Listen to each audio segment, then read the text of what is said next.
اس کے مفہوم، اس کے مطلب کو سمجھیں، اس کے سیغوں کو سمجھیں. ٹھیک ہے، تو یہ ہمارا پہلا سیغہ ہے فعل مضارع کا، جس میں ہوا کی ضمیر موجود ہے، یعنی وہ کا مفہوم ہم اس کے اندر ہی دیں گے، فاعل اس کے اندر موجود ہے. تو یکتب وہ لکھتا ہے، لیکن جب ہم اسے منصوب کر دیں گے تو ہم یکتبو میں جو با پیش بو ہے آخر میں، اس کو زبر لگا دیں گے اور یہ ہو جائے گا یکتوبہ. صحیح ہے، نوٹ کر لیا، یکتبو سے ہو جائے گا یکتوبہ.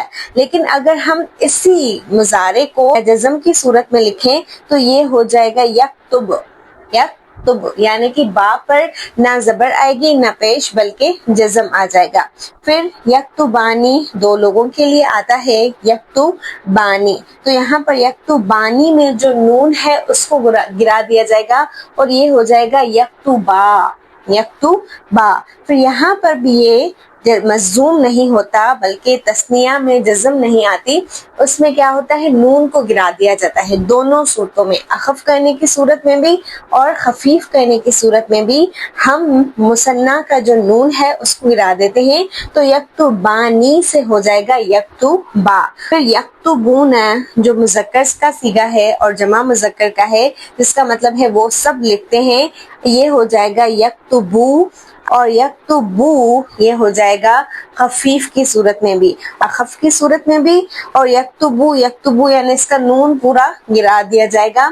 اسی طرح تکتبو آخر میں پیش آ گئی، اس کے آخر میں نون نہیں ہے تو یہاں پر پھر ہم تکتبہ زبر لگا دیں گے اور یہاں پر تکتبو ہم جزم لگا دیں گے. ٹھیک ہے، پھر اگر یہاں پر آ رہا ہے ہمارے پاس مثنیٰ کا صیغہ تکتبانی دو لڑکیوں کے لیے یا مونس کے لیے، تو تکتبا، پھر تکتبا یعنی کہ نون کو حذف کر دیا جائے گا، نون کو گرا دیا جائے گا. اور یہ کیوں ہوگا؟ کیونکہ ان کے شروع میں کچھ ایسے حروف آئیں گے یا خفیف کریں جو ان کو یا تو اخف کریں گے، وہ بھی ہم انشاءاللہ آج ہی سمجھیں گے. فی الحال کے لیے یہ دیکھیں کہ گردان میں کون کون سی تبدیلیاں آتی ہیں. پھر اسی طرح یکتبنا، یکتبنا، اب اس میں کوئی بھی تبدیلی نہیں ہوگی. یکتبنا یہ چھٹا صیغہ ہے اور یہاں پر بھی یہ یکتبنا چھٹا صیغہ ہے، یعنی ایز اٹ از ایسے ہی رہے گا، اس میں کوئی بھی تبدیلی نہیں آتی. کس کس میں تبدیلی نہیں آئے گی؟ نمبر 1 جمع مونس، پھر وہ حاضر ہو یا غائب ہو اس میں تبدیلی نہیں آئے گی. نوٹ کر لیں، جمع مونس کا صیغہ پھر چاہے وہ حاضر کے لیے ہو یا غائب کے لیے، یعنی وہ سب عورتیں لکھتی ہیں یا تم سب عورتیں لکھتی ہو، اس میں کوئی تبدیلی نہیں آئے گی.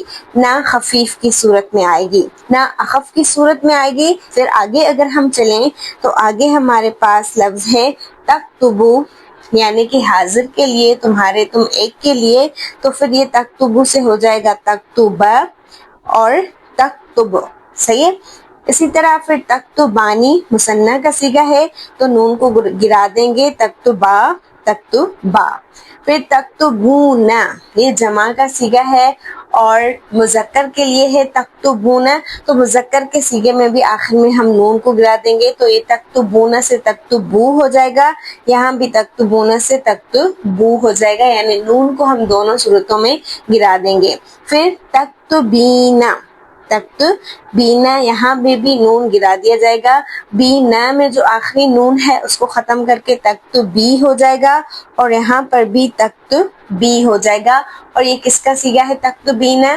یہ واحد مونس کا صیغہ ہے حاضر کے لیے. صحیح ہے، یہ واحد مونس حاضر غیر حاضر یہ کیا ہے یہ ہم سمجھ چکے ہیں. آج کا ہمارا ٹاپک گردان سمجھنا نہیں ہے بلکہ اس گردان میں جو تبدیلیاں آتی ہیں وہ ایک تو کیوں آتی ہیں اور کون سی آتی ہیں یہ سمجھنا ہے. پھر تکتبانی یہ مثنیٰ کا صیغہ ہے تو تکتبا، تکتبا دونوں صورتوں میں. تکتبنا یہ ہے ہمارا جمع مونس کا صیغہ جس میں کوئی بھی تبدیلی نہیں آتی، تو اس کو ہم کراس لگا دیں گے کہ اس میں کوئی بھی تبدیلی نہیں آئے گی. یہ تکتبنا یہاں پر بھی ایسے ہی ہے، یہ منصوب کی صورت میں بھی ایسے ہی ہے اور یہ اخف کی صورت میں بھی ایسے ہی ہے. پھر اکتبو حاضر کا صیغہ ہے، یعنی میں لکھتی ہوں یا میں لکھوں گی، یہ اکتبو سے ہو جائے گا اکتبہ اور اکتب. پھر نکتبو جو ہم سب کے لیے جمع کے لیے ہے، یہ نکتبو سے ہو جائے گا نکتبہ اور نکتبو. یہاں پر اگر ہم خلاصہ رکھیں تو پوری گردان میں جو مثنیٰ کے صیغے ہیں ان کا نون گر جائے گا، اور جو جمع مذکر کے صیغے ہیں پھر حاضر کے لیے یا غیر حاضر کے لیے ان دونوں کا نون گر جائے گا صیغے میں سے. باقی جو جمع مونس ہیں ان میں کوئی تبدیلی نہیں آئے گی، اور واحد مونس ہے جو حاضر کے لیے ہے یعنی تکتبین، اس کا بھی نون گرا دیا جائے گا. باقی جو ایک طرح کے ایک پیٹرن کے ہیں جن کے آخر میں پیش آتا ہے، جیسے یکتبو، تکتبو، اکتبو، نکتبو، یہ تمام ان کا جو پیش ہے وہ خفیف ہونے کی صورت میں زبر آ جائے گی اور اخف ہونے کی صورت میں جزم آ جائے گی. صحیح ہے؟ تو یہ ہمارا پوری گردان میں تبدیلی ہو گئی. اب ہم دیکھتے ہیں کہ یہ تبدیلیاں آتی کیوں ہیں. سب سے پہلے سمجھیں، ہمارے پاس پہلا حرف ہے لن. اس کو اگر آپ نوٹ کریں تو آپ کو بات سمجھ میں آ جائے گی کہ یہ ایک تو فعل مضارع کے شروع میں آتا ہے، اور دوسرا یہ فعل مضارع میں 3 طرح کی تبدیلیاں کرتا ہے. وہ تبدیلیاں کیا ہیں ان کو نوٹ کر لیں. پہلا، یہ فعل مضارع کے جو معنی ہیں وہ خاص مستقبل میں کر دیتا ہے. یعنی ہم جب فعل مضارع کے معنی حرف لن کے ساتھ کریں گے تو پھر ہم حال میں ترجمہ نہیں کریں گے. ویسے اگر ہم کہیں یکتبو تو وہ لکھتا ہے یا لکھے گا یا پھر لکھ رہا ہے، ٹھیک ہے. لیکن جب لن کے ساتھ ہم فعل مضارع کا ترجمہ کریں گے تو اس کے معنی خاص مستقبل کے لیے ہو جائیں گے. اور دوسرا، یہ اس میں زوردار نفی پیدا کرے گا. یعنی خاص مستقبل میں یہ کام کروں گی تو صحیح، لیکن ہرگز نہیں کروں گی، یا یہ آگے چل کر یہ کام ہرگز نہیں کرے گا. اس میں نہیں کا مفہوم ہوگا، اور وہ بھی ایسی ویسی نہیں بلکہ زوردار نفی. اور تیسرا، یہ فعل مضارع کو منسوب کر دے گا. یعنی جسے آپ اخف بھی کہہ سکتے ہیں کہ یہ فعل مضارع کو اخف کر دے گا، اس کو زبر دے دے گا. مثلا ہم مثال دیکھتے ہیں، ینجح الکاذب. اگر ہم لن کے بغیر دیکھیں تو ہم کیا کہیں گے؟ ینجحو، یعنی کہ وہ نجات پائے گا، وہ نجات پا رہا ہے، وہ نجات پائے گا، وہ کامیاب ہو رہا ہے یا وہ کامیاب ہو جائے گا. ینجح الکاذب یعنی جھوٹا کامیاب ہو جائے گا یا جھوٹا کامیاب ہو رہا ہے. لیکن اگر ہم یہاں پر لن لگا دیں تو پہلا کیا ہے، یہ ینجحو سے ینجح بن جائے گا، یعنی ہم اس کو منسوب کر دیں گے، زبر دے دیں گے. اور دوسرا، اس میں زوردار نفی ہوگی. اور تیسرا، مستقبل میں لن ینجح الکاذب یعنی جھوٹا کبھی کامیاب نہیں ہوگا، جھوٹا ہرگز کامیاب نہیں ہوگا، جھوٹا کامیاب ہوگا ہی نہیں. اس میں آپ زوردار نفی کسی بھی طرح سے داخل کر سکتے ہیں، یعنی نفی تو ہو لیکن اس میں زور بھی ہو. تو لن ینجح الکاذب یعنی جھوٹا ہرگز کامیاب نہیں ہوگا. مثلا آپ کسی کو کہنا چاہتے ہیں کہ آپ ہرگز نہیں لکھیں گی تو آپ کیا کہیں گی؟ لن، پہلے لن لگا دیں گی، پھر میں لکھتی ہوں یا میں لکھ رہی ہوں تو اکتبو، لیکن یہ لن کی وجہ سے اکتوبہ ہو جائے گا. لن اکتوبہ، میں ہرگز نہیں لکھوں گی، اور یہ لکھ رہی ہوں نہیں بلکہ لکھوں گی، مستقبل میں ہم اس کے معنی کر دیں گے. تو پہلا حرف ہے لن جو فعل مضارع کے شروع میں آتا ہے اور اسے منسوب کر دیتا ہے، ساتھ ہی ساتھ مستقبل کے لیے اس کے معنی خاص ہو جاتے ہیں اور اس جملے میں زوردار نفی کا مفہوم بھی پیدا ہو جاتا ہے. پھر اگر ہم دیکھیں تو ہمارے پاس دوسرا حرف ہے ان جو فعل مضارع کے شروع میں آتا ہے، اور پہلی چیز وہ اس کو منسوب کر دیتا ہے، دوسری چیز وہ اس معنی کو مصدر میں لے جاتا ہے. یعنی عام طور پر ہم فعل مضارع کا ترجمہ یا تو حال میں کرتے ہیں یا تو مستقبل میں کرتے ہیں، لیکن ان کے آ جانے کے بعد، حرف ان کے آ جانے کے بعد ہم فعل مضارع کا ترجمہ نہ تو حال میں کریں گے اور نہ ہی مستقبل میں کریں گے بلکہ مصدر میں لے جائیں گے. اب مصدر کس بلا کا نام ہے؟ یہ ہم فعل شروع ہونے سے پہلے یا فعل والے لیکچر میں دیکھ آئے ہیں کہ مصدر اصل میں کام کے نام کو کہتے ہیں. ہر کام کا کوئی نہ کوئی اپنا نام ہوتا ہے. مثلا اگر میں سو رہی ہوں تو میں یہ نہیں کہوں گی کہ میں لکھ رہی ہوں، ٹھیک ہے، یعنی کہ میں یہ کام کر ہی نہیں رہی جس کا میں نام لے رہی ہوں. ہر کام کا اپنا نام ہوتا ہے. تو اسی طرح یہاں پر بھی ہم جو بھی کام کرتے ہیں اس کا اپنا ایک خاص نام ہوتا ہے، اس کو مصدر بولتے ہیں. یہ کیا کرتا ہے؟ یہ فعل مضارع کے شروع میں آتا ہے، پھر ترجمے میں یہ تبدیلی ہوتی ہے کہ ہم حال اور مستقبل میں نہیں کہتے بلکہ ہم پڑھنا، لکھنا، بیٹھنا، سونا، سوچنا نام میں اس کا ترجمہ کر دیتے ہیں. مثلا مثال سے بات واضح ہو جائے گی فی الحال کے لیے آپ صرف اس حصے کو دیکھیں. تذهب یہ ان کی وجہ سے تذهب ہو گیا ہے، ورنہ یہ تذهبو تھا. تذهبو تم جا رہے ہو یا تم جاؤ گے. تذهب الى المدرسة تم مدرسے جا رہے ہو یا تم مدرسے جاؤ گے. لیکن میں کہنا چاہتی ہوں اریدو میں چاہتی ہوں یا میں چاہتا ہوں ان تذهب الى المدرسة تمہارا مدرسہ جانا. میں تمہارا مدرسہ جانا چاہتا ہوں، یعنی میں چاہتا ہوں تم مدرسے جاؤ. اس کو ہم جانا کہ اس کے آخر میں جانا آئے یہ بھی ہو سکتا ہے، یا جاؤ یہ بھی ہو سکتا ہے. یعنی میں چاہتی ہوں کہ تم مدرسے جاؤ. یا جسے ہم کہتے ہیں نا میں لکھنا چاہتی ہوں، تو یہ لکھنا اصل میں کیا ہے؟ یہ مصدر ہے. ہم مصدر کو اپنے جملوں میں استعمال کرتے ہیں. تو اگر ہم عربی زبان میں کسی مصدر کو جملے میں استعمال کرنا چاہتے ہیں تو ہم اس کے شروع میں ان لگا دیں گے. یعنی فعل مضارع کے شروع میں اگر آپ ان لگا دیں تو اس کا معنی مصدر میں ہو جائے گا. تو یہاں پر دو ٹرمز ہیں آپ کے لیے، ایک ہے مصدر معول اور دوسرا ہے مصدر صریح. ٹھیک ہے، ہو سکتا ہے آگے چل کر آپ کو اس میں تھوڑی مشکل ہو، اس لیے میں ایکسپلین کر دیتی ہوں.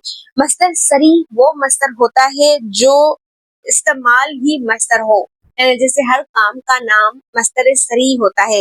لیکن مصدر معول وہ مصدر ہوتا ہے جو کسی وجہ سے مصدری معنی دے، یعنی وہ اصل مصدر نہیں ہوتا. یہاں پر اگر ہم نوٹ کریں تو تذهب یہ مصدر نہیں ہے بلکہ یہ مصدری معنی میں استعمال ہوا ہے، تو اس لیے یہ مصدر معول کہلاتا ہے. یعنی جو اصل مصدر نہ ہو لیکن معنی مصدر کی دے، اور جو اصل مصدر ہو اس کو مصدر صریح کہا جاتا ہے. صحیح ہے، دوبارہ اس کو سن لیں، انشاءاللہ بات سمجھ میں آ جائے گی. پھر تیسرا حرف ہے ہمارے پاس کئی. اس کے اپنے ایک معنی ہوتے ہیں. جو ہم نے پیچھے دو حروف دیکھے، ایک لن اور دوسرا ان کے اپنے کوئی معنی نہیں ہوتے. یہ فعل مضارع کے شروع میں آ کر تبدیلیاں کرتا ہے، جبکہ کئی اس کا مطلب ہے تاکہ. اور یہ کیوں آتا ہے؟ یہ مقصد بتانے کے لیے، یعنی علت وجہ بتانے کے لیے آتا ہے کہ یہ کام کیوں کیا جائے. مثلا یہاں پر ہم کوئی بھی جملہ دے سکتے ہیں اور اس کی وجہ بتا سکتے ہیں. اس کا مقصد کئی تنجح، تنجح اصل میں تھا تنجحو، جس کا مطلب ہے تم کامیاب ہو رہے ہو یا تم کامیاب ہوگے. لیکن جب ہم ان کے شروع میں کئی لگا دیا تو ایک تو یہ تنجح ہو گیا اور دوسرا اس کے معنی کیا ہو گئے؟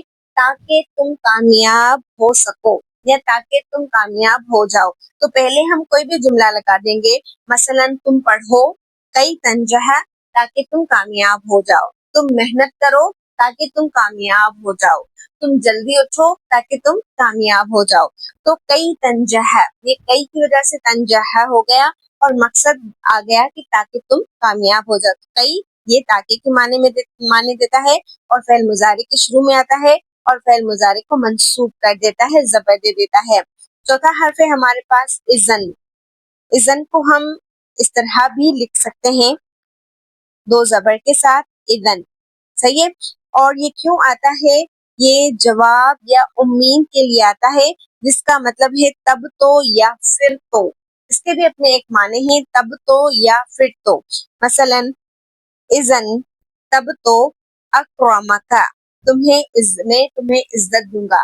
اکرم یہ اصل میں اکرمو تھا، یعنی میں عزت دے رہا ہوں یا میں عزت دوں گا. اکرمک میں تمہیں عزت دے رہا ہوں، میں تمہیں عزت دوں گا. اذن اکرمک تب تو میں تمہیں عزت دوں گا، یعنی تم کامیاب ہو گئے تب تو میں تمہیں عزت دوں گا، تم آئے تو تب تو میں تمہیں عزت دوں گا. تو یہاں بھی آگے کوئی بھی جملہ رکھ دیں اور پھر تو یا تب تو سے اس کا ترجمہ کر دیں. تو اذن بھی فعل مضارع کے شروع میں آتا ہے اور دوسرا یہ فعل مضارع کو منصوب کر دیتا ہے اور معنی کیا ہو جاتے ہیں؟ تب تو یا پھر تو. پھر ہمارے پاس پانچواں حرف حتی، اور یہ یہاں تک کے معنی میں آتا ہے.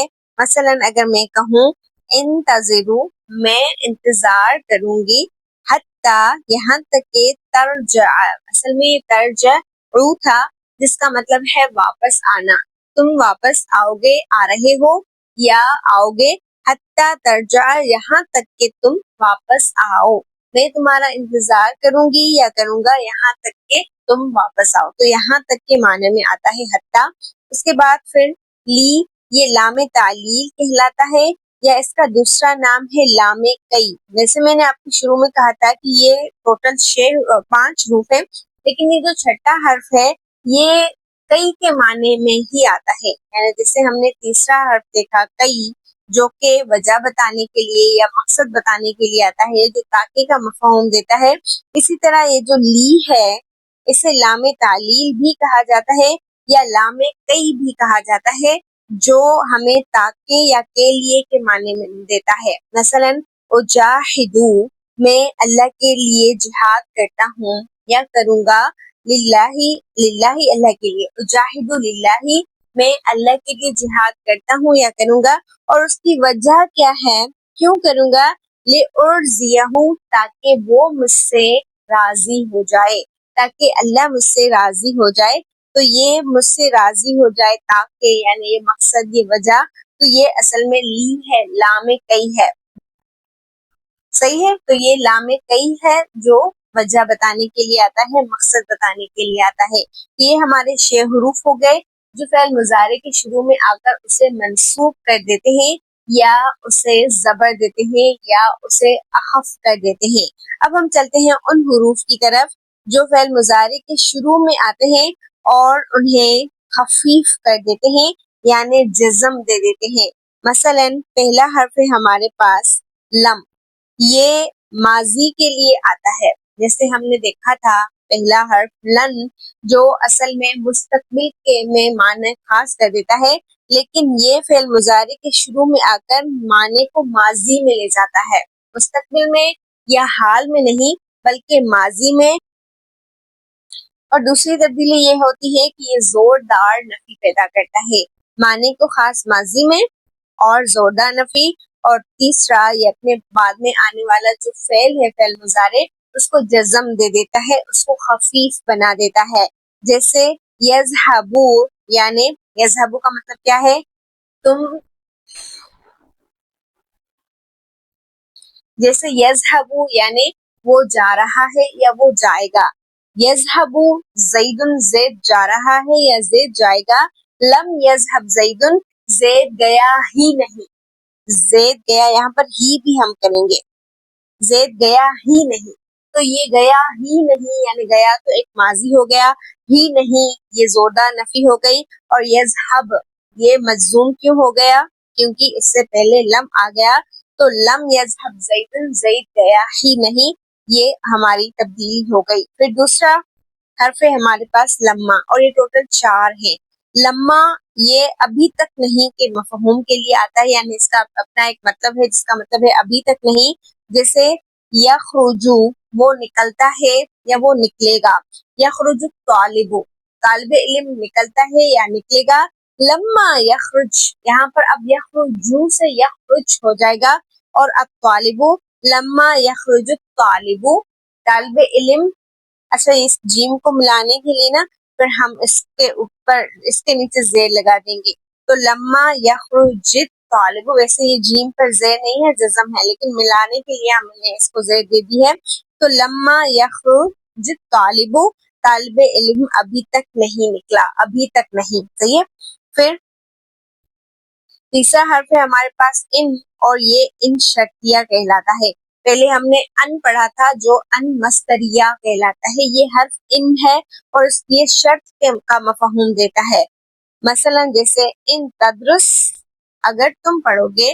دراصل یدرسو سے یہ تدرسو، تدرسو یعنی تم پڑھ رہے ہو یا تم پڑھو گے. لیکن ان تدرس، اگر تم پڑھو گے، تدرس اس کے سین پر جزم آ گئی. ان تدرس، اگر تم پڑھو گے، تنجح تو تم کامیاب ہو جاؤ گے. صحیح ہے. تو یہ ان کیا کرتا ہے؟ یہ ان فعل مضارع کے شروع میں آ کر شرط کا مفہوم پیدا کرتا ہے اور بعد میں آنے والا جو فعل مضارع ہے اس کو مجزوم کر دیتا ہے یا اس کو خفیف بنا دیتا ہے یا اس کو حالت سکون دے دیتا ہے. یہ جو ان شرطیہ ہے یہ قرآن پاک میں بہت استعمال ہوا ہے. ہم انشاءاللہ کبھی اس کو ڈیٹیل میں بھی ضرور دیکھیں گے. اب ہمارے پاس آخری حرف ہے لی. پہلے بھی ہم نے ایک لام پڑھا جو فعل مضارع کے شروع میں آ کر اس کو اخف کر دیتا ہے. اب یہ دوسرا لام ہے، یہ فعل مضارع کے شروع میں آ کر اس کو خفیف کر دیتا ہے، اور دونوں میں کوئی فرق نہیں ہے. معنی میں فرق یہ ہے کہ وہ لام کئی تھا جو وجہ بتانے کے لیے آیا، اسے لام امر کہتے ہیں، یہ حکم دینے کے لیے آتا ہے یا یہ چاہیے کا مفہوم پیدا کرتا ہے۔ دوبارہ نوٹ کریں کہ یہ لام ایک تو یا تو حکم دینے کے لیے آتا ہے، دوسرا یہ چاہیے کا مفہوم پیدا کرتا ہے۔ مثلا میں کہنا چاہتی ہوں یکتبو، وہ لکھ رہا ہے یا لکھے گا، یکتب الطالب، طالب علم لکھ رہا ہے یا لکھے گا، لی یکتب طالب، طالب علم لکھے، طالب علم لکھے یعنی چاہنا، ایک چاہ ہو ہے اس میں کہ ہم چاہتے ہیں کہ طالب علم لکھے۔ ویسے ہم چاہتے ہیں یہاں پر عربی نہیں ہے، لیکن اس کے اندر مفہوم موجود ہے چاہنے کا کہ طالب علم لکھے۔ تو یہ لی اور لی، ان دونوں میں کیا فرق ہے، ان دونوں کو ہم کیسے پہچانیں گے، یہ ہم انشاءاللہ کل ڈیٹیل سے دیکھیں گے۔ باقی ابھی کے لیے بس اتنا سمجھے کہ آج ہم نے فعل مضارع کے تغیرات، اس کی تبدیلیوں کو سمجھا، اور وہ تبدیلیاں دو طرح سے تھی، اور ان تبدیلیوں کے پیچھے وجہ تھی، اور وہ وجہ کچھ حروف تھے۔ مضارع کے شروع میں اگر 6 حروف آ جائیں تو وہ فعل مضارع کو منصوب کر دیتے ہیں، اور 4 اگر حروف آ جائیں جو ہم نے پڑھے تو وہ فعل مضارع کو مجزوم کر دیتے ہیں، یعنی اسے حالت سکون دے دیتے ہیں۔ کل ہم انشاءاللہ انہی کے ساتھ مزید مثالوں کے ساتھ ایکٹیویٹیز کے ساتھ ملیں گے اسی ٹاپک میں۔ السلام علیکم۔